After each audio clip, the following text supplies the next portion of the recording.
Hello viewer. Excuse me, let's just get a quick coffee here. Well, it's been a long time. I haven't really been, I have been inspired. There's quite a few things I wanted to talk about, but I'm going to crack on with something that bizarrely during the whole 28 years I was a witness, that I never considered, never came up into conversation.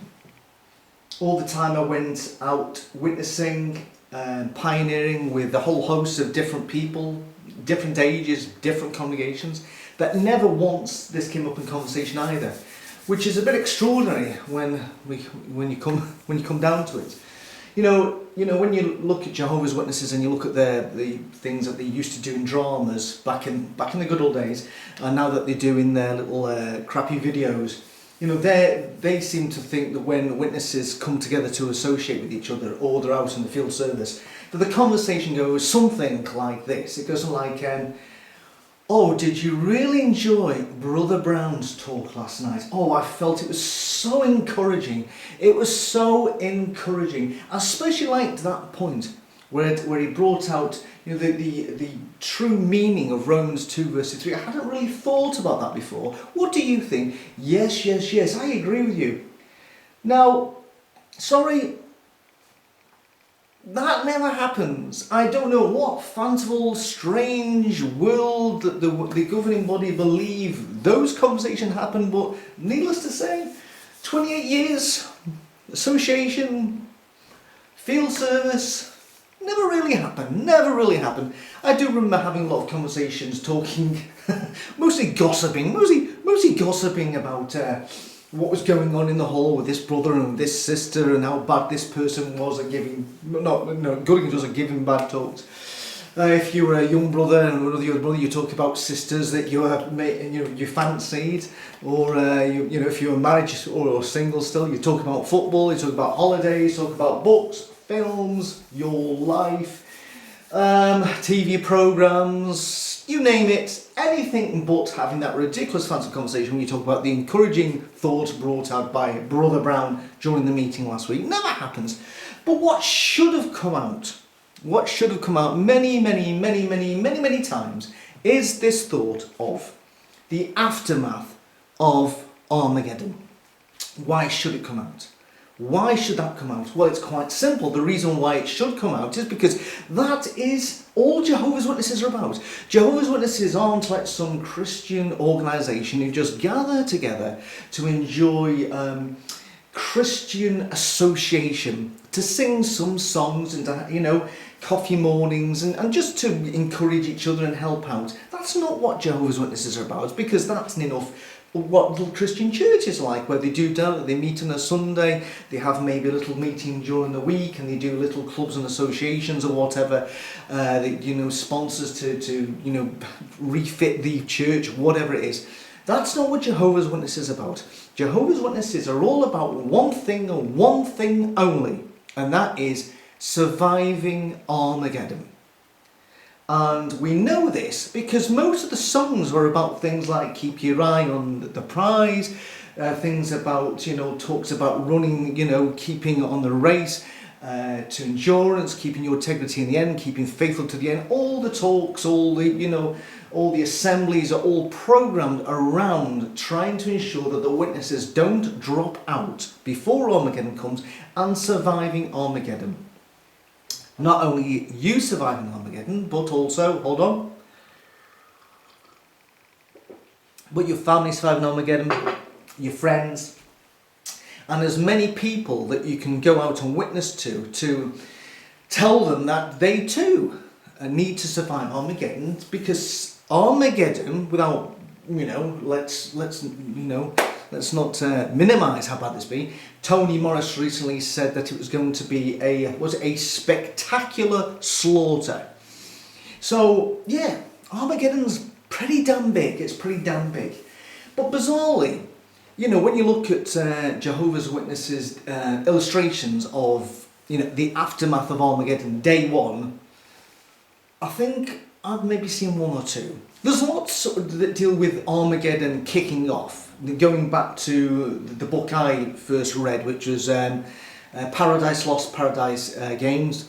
And they've made them more colourful and a little bit more dramatic, where you just get big cracks in the road, you get cars going into the road, you get little girls falling into the cracks holding onto a doll and a dog, you get lightning coming down, you get office buildings crashing into the road, you get guys with guns trying to kill somebody they recognise as now an angelic Tony Morris. You know, you get balls of fire coming out from the sky from Tony Morris, and that's Armageddon. You know, really is the end of this world. It is. Let's be honest about it. You know, it makes things that happened in Syria look pretty tame. You know, but that's Armageddon.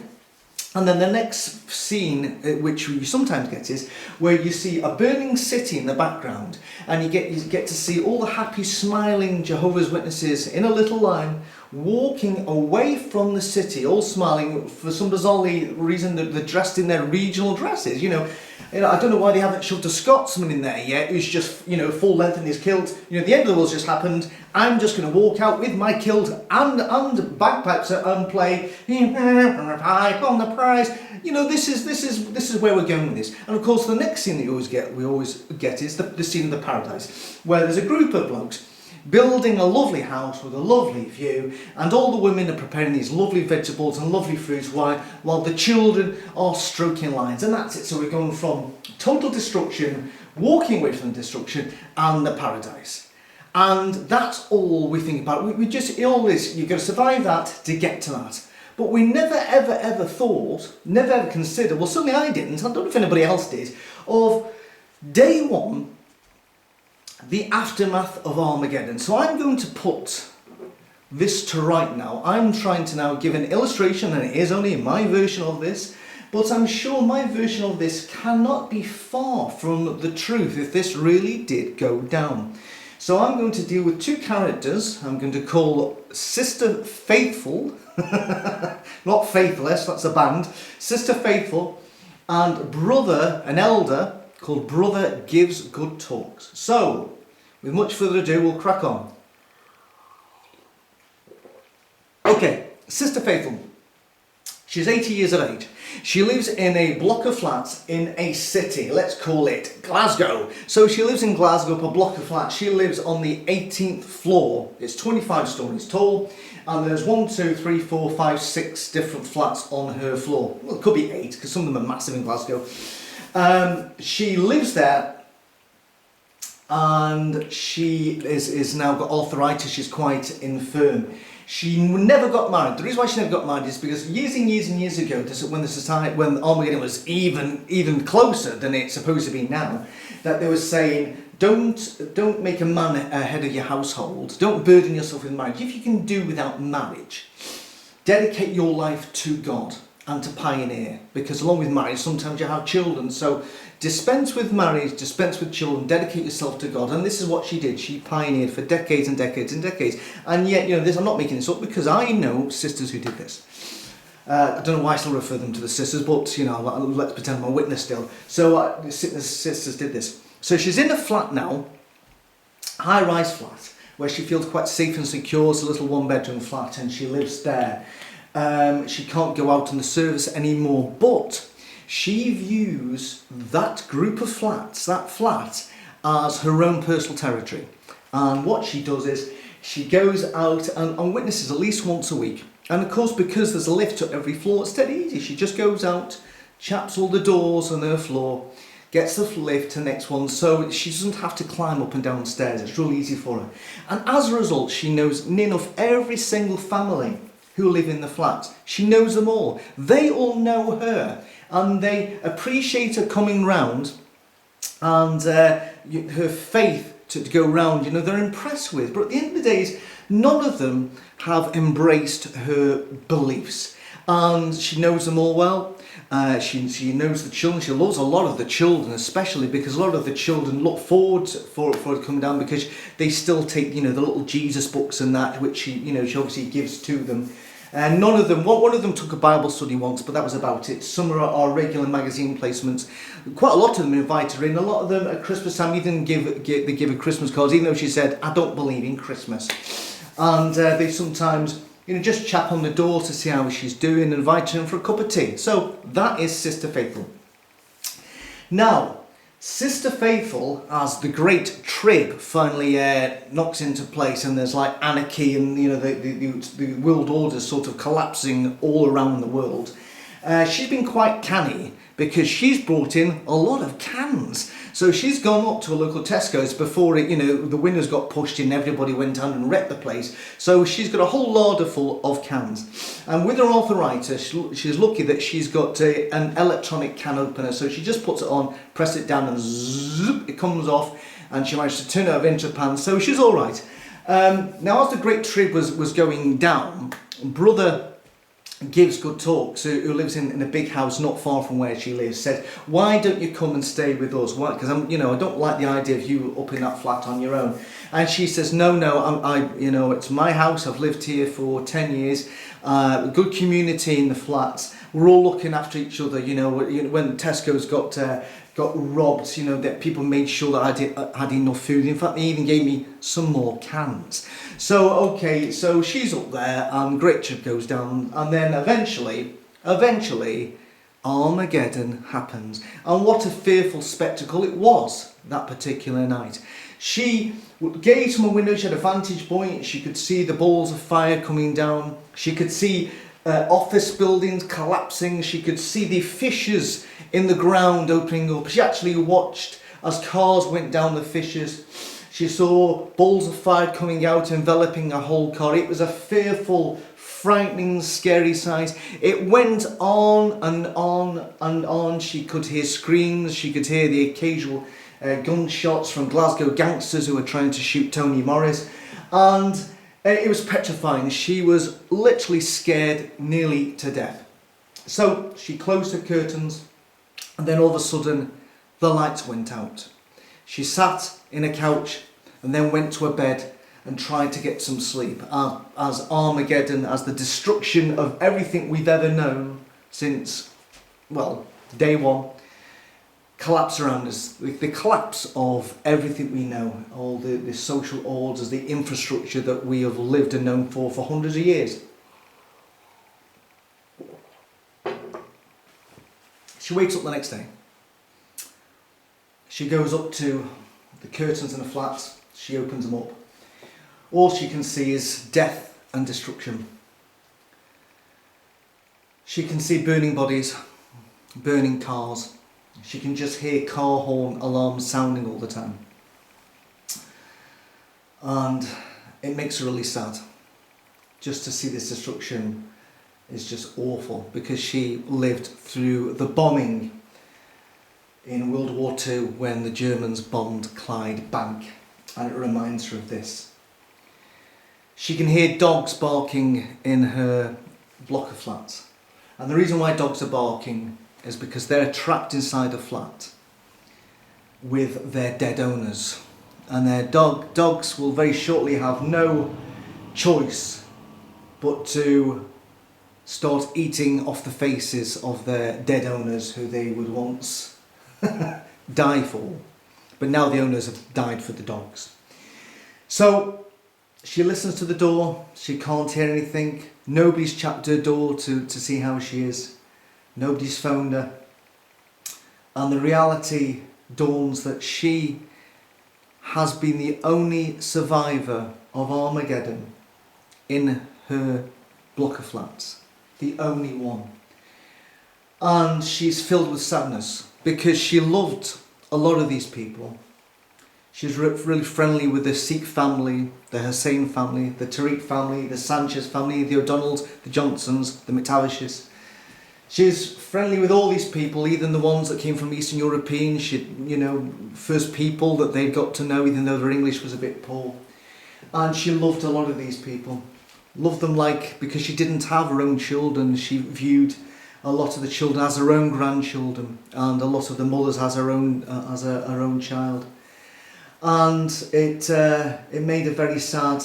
And she thought to herself, you know what, did I do enough? Why couldn't I have even saved one of them? What did I do? What did I not do? What did I do that wasn't good enough for them to realise that this day was going to come? And she broke down into tears. Utter despair. Because she lost so many people that she knew personally and a lot that she loved. So what British people do in times of despair, they put on the kettle for a cuppa. She goes into the kitchen to cheer herself up, turns on the electric kettle, nothing happens, tries it again and nothing happens, tries the light switch, nothing happens. She realises that when the electricity went out during the Battle of Armageddon, the reason why it went out is that Tony Morris and chums had killed everybody that kept the national network of electricity going. In fact, there was no utility at all. She realised that even if she had an electric oven, that the gas oven wouldn't work either. She realised there was no electricity. So it was cold because Armageddon had come to the northern hemisphere in the winter time and she started to get really, really cold. She couldn't warm herself up with a cup of tea. So she thought she'll put on the central heating. Of course, the central heating pumps run by electricity didn't go on. She was considering putting the fan heater next to her bed, but she realised there's no electricity. So she thought to herself, I'm feeling a bit hungry, maybe I can have one of my cans. So she gets out a can, she puts on top of it the electric tin opener. It doesn't work because it's an electric tin opener. So she's faced with the prospect of unable to make any hot food, unable to even open up a tin to eat cold beans, unable to have a hot drink, getting colder and colder because the flat has no heat at all. And she gets to be really concerned. So she thinks, I know what I'll do. I'll go and ask Brother Gives Good Talks to come and pick me up to take me to his house, because surely he's got a big garden and he's probably got a fire going in the back garden and he's already cooking in the back garden. You know, probably his wife's done a stew and probably the whole family, all four of them, are cooking in the back garden. So she picks up the phone to ring him. It's a deadline because, of course, Tony Morris and chums have taken out the people who maintain the landlines, not just in Britain but all over the whole world. Not to worry, she thinks, because Brother Gives Good Talks had given her a pay-as-you-go mobile, and as the Great Trib was going down, said, look, any problems, phone me, I can come and get you. She opens up the mobile, turns it on, no network coverage, because Tony Morris and chums had taken out the people who maintain the mobile network. She realised that even if she had a laptop, she couldn't Facebook message anybody because her router would be down because no electricity. And even if the router was working, that every server in the whole of the world would be down because there would be no electricity. In other words, it was finally the end of the World Wide Web forever. The only caveat of that would be there'll be no more JW broadcasting. But she decided then at that point, what shall I do now? She got a bit scared, she got frightened. So she listened to the door, can't hear anything, and she realises that her only choice is to walk to Brother Gives Good Talks' house.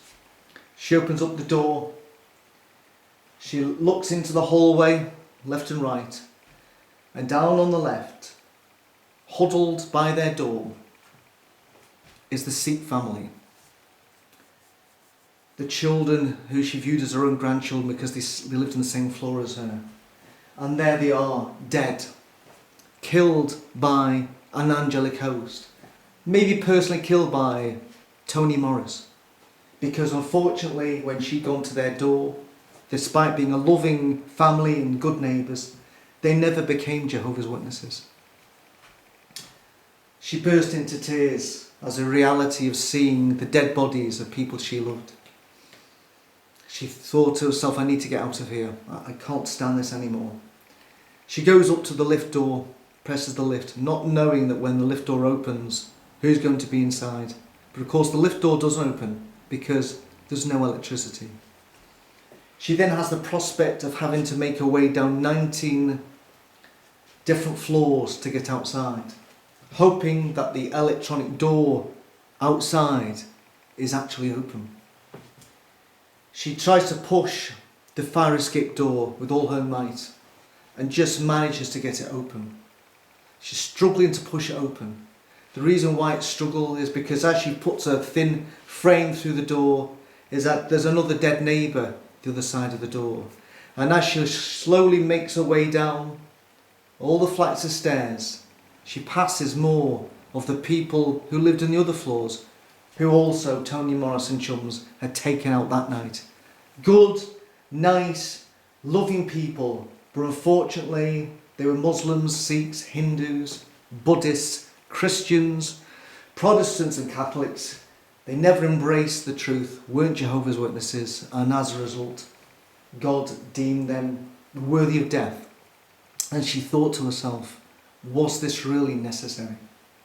She kept on walking and walking and walking, pausing on each floor, having to cover her face, because she wanted to vomit when she saw each dead body. She finally got down to the lobby and the door was open, so she wasn't trapped inside the flat. She walked out and the smell of burning flesh was a smell that she thought she'd never ever forget. It was rank. There were cars on fire with burning bodies inside. There were bodies burning on the pavement. It was a horrible sight. The quickest way for her to get to Brother Gives Good Talks' house was to go left. But she couldn't go left because unfortunately office buildings had collapsed on pavements. She couldn't cross the road because there was a big fissure in the big road that cars were already fallen into. The only way for her to get out was actually go a long, long way to try and get to this brother's house. She realised that even if she had a car, that she'd have to go negotiate round all these burnt out cars. If she ran out of petrol and even went to a petrol pump, she wouldn't be able to get any petrol because petrol pumps are worked with the electrical mains. She sees sights that morning that she'll hope she can forget, but don't think she'll ever forget. Piles upon piles of this great slaughter from Tony Morris and chums. She finally makes her way to Brother Gives Good Talks' house. His house is standing and she is happy to see the house again. She goes up to the door and presses the bell. But there's no response because the bell has worked from the electric. She taps the knocker. There's no answer. She thinks, well, obviously at this time they're in the back garden and they're cooking and she's looking forward to having a hearty meal, warm meal with them as it's so cold. So she goes round to the side gate, she opens up the gate, she walks round the side of their house, turns right into the garden and sees that Brother Gives Good Talks is cooking. So is his wife and his 2 children. But the only thing that's cooking are their bodies. Because unfortunately, as Tony Morris had recently said, that there would be, at the time of Armageddon, brothers and sisters in the audience at Armageddon would be found blood guilty. And they would be put to death by the angelic horde. And she realised that the reason why he'd been put to death is because that's all he did do, was he gave good talks. He did his token hour on a Saturday, hour on a Sunday, but he maintained the family business which employed him, his wife and his 2 children, kept them in a lovely big house. Each of them had a car. All of them went on holidays, nice holidays abroad, cruises. All of them had a constant suntan, even during the winter. They ate well, but they were a loving, close family. They were willing for her to come and live with them during the Great Tribulation. But unfortunately, they never went the extra mile. They never sold the big house. They never sold the cars and got modest cars. They never stopped at the expense of holidays abroad. They never went to where the need was greater. They never put Jehovah first. They were more concerned in maintaining their house, their business, their nice lifestyle. They still went to all the meetings, went on the work, but it wasn't enough. There was blood on their hands because there were people in places where the need was great who never got a witness. So God killed them too. And because God and the angels had killed these people, never got witness, they had to say, right, who should have been witnessing to them? Who should have witnessed to these people? Brother gives good talks. So Brother gives good talks and his family were out on the patio cooking.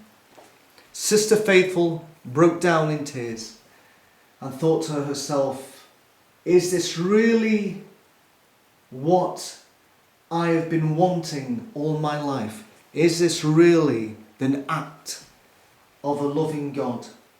And at that moment, she lost her faith. So there you go.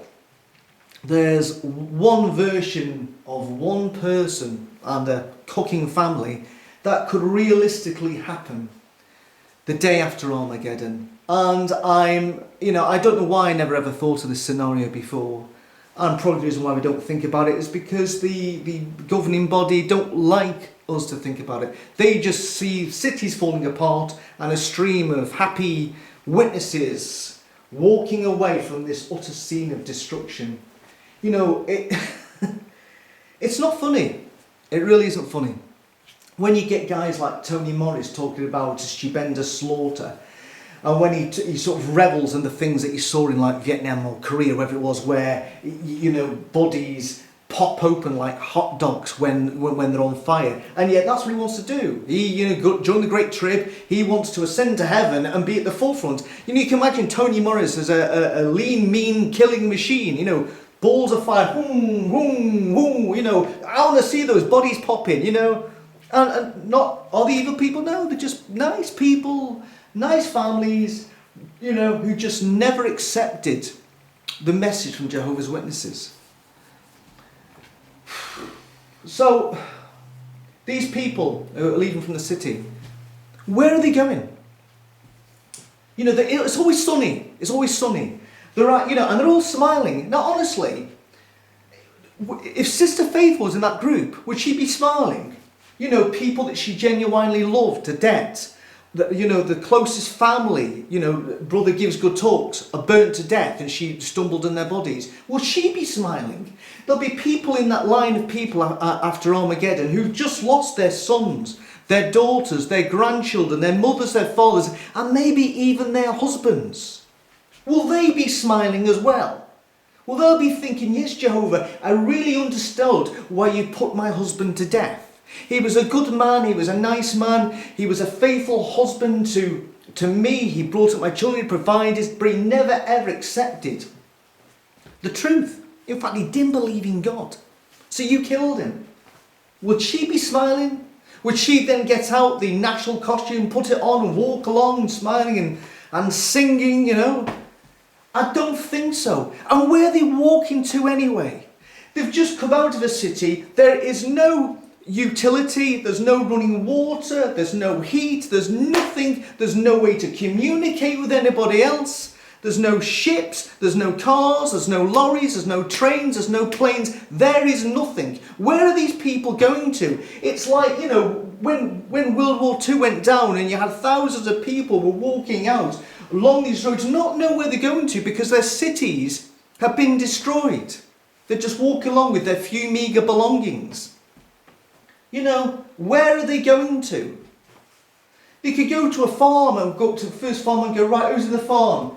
A farmer and his family, dead. Yeah, they're all dead, right, okay. Any running water? No. Shit. Have they got a well? No. Oh, shit. Even if it wasn't winter and the crops were there to be able to brought in, does anybody know how to work a combine harvester? You? No. What do you do? I was a window cleaner. You? I was a window cleaner too. Shit. You know, all the survivors are window cleaners. You know, and even after Armageddon, you know, when you can really do the sausage, or a steak, or some meat, or just something to keep me going, nutritious. You know, does anybody know how to kill a pig? No? Have you ever killed a pig? No? What do you do? Oh, don't tell me. A window cleaner. You know, we're not built to survive. None of us. I don't know. I live in the country and I'm not self-sufficient. I don't grow my own crops up the back. In fact, crops are grown in the field behind me, but that's just given for the bullocks and cows to eat during the winter. It's not for human consumption at all. And I live in an agricultural area. Everything I eat comes from the shops. All of a sudden, if there's no food in the shops, I'm going to literally starve to death.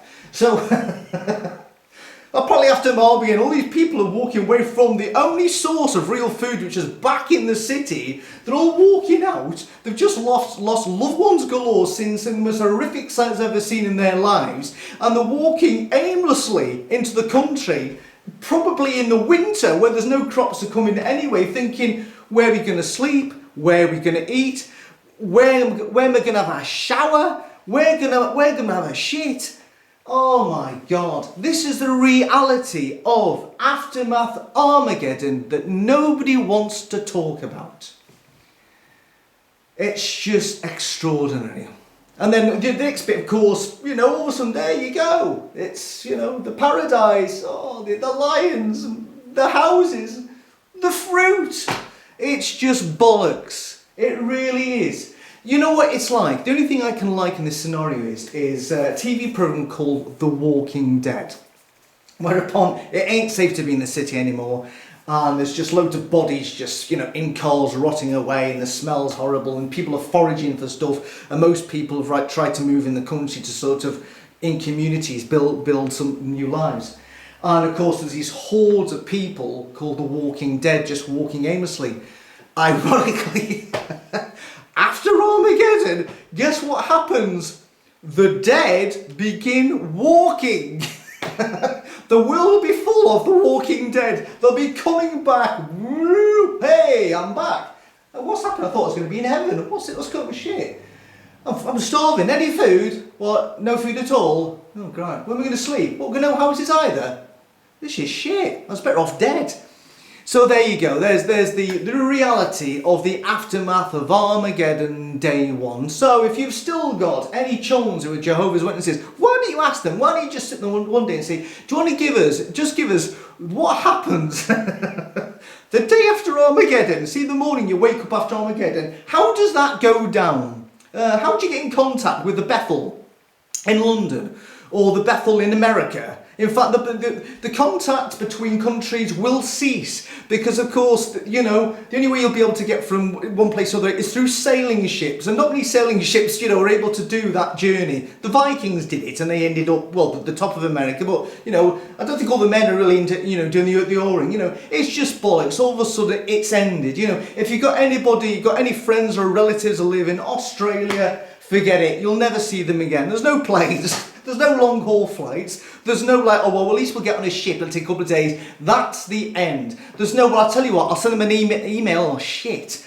Okay, I'll send them a letter. Shit. There's no postal service either. It is gone. It is gone. You know, we've gone back to how it would have been, you know, in the 17th century, before the Industrial Revolution, before people started moving into cities, when everybody lived on the land, sustained in the land, and people did this and that. It'll go back to that.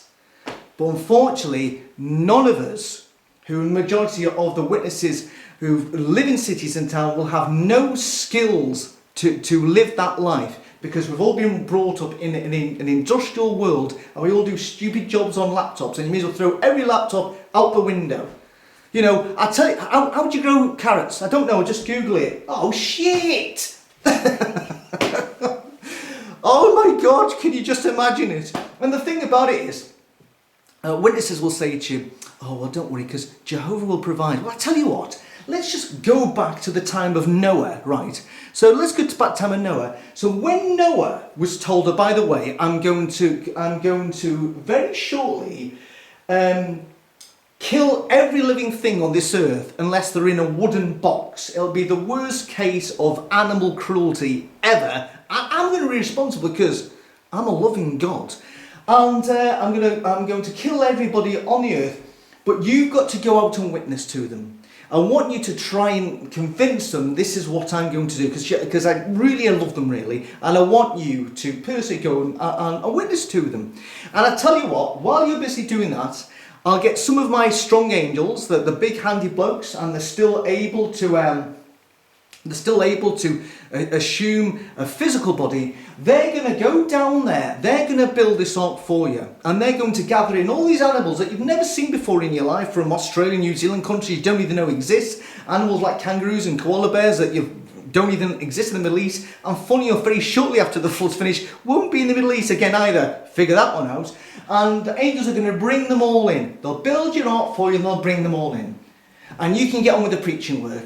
No, that didn't happen, because Noah, instead of spending more time in the preacher work, had to build this big bloody ark. Because God doesn't build anything. God's angels don't build anything. If anything needs built, man has to build it. God gives instructions how to build the tabernacle. God gives instructions how to build the temple. God gives the instruction how to build things, but he doesn't build them himself, and neither does his angels. So in other words, if any witnesses say, oh well, Jehovah will provide, after Armageddon we'll have homes, nonsense, because the only homes there will be the homes of people who are rotting inside them. They'd have to pull them out, actually pull them out, bury them.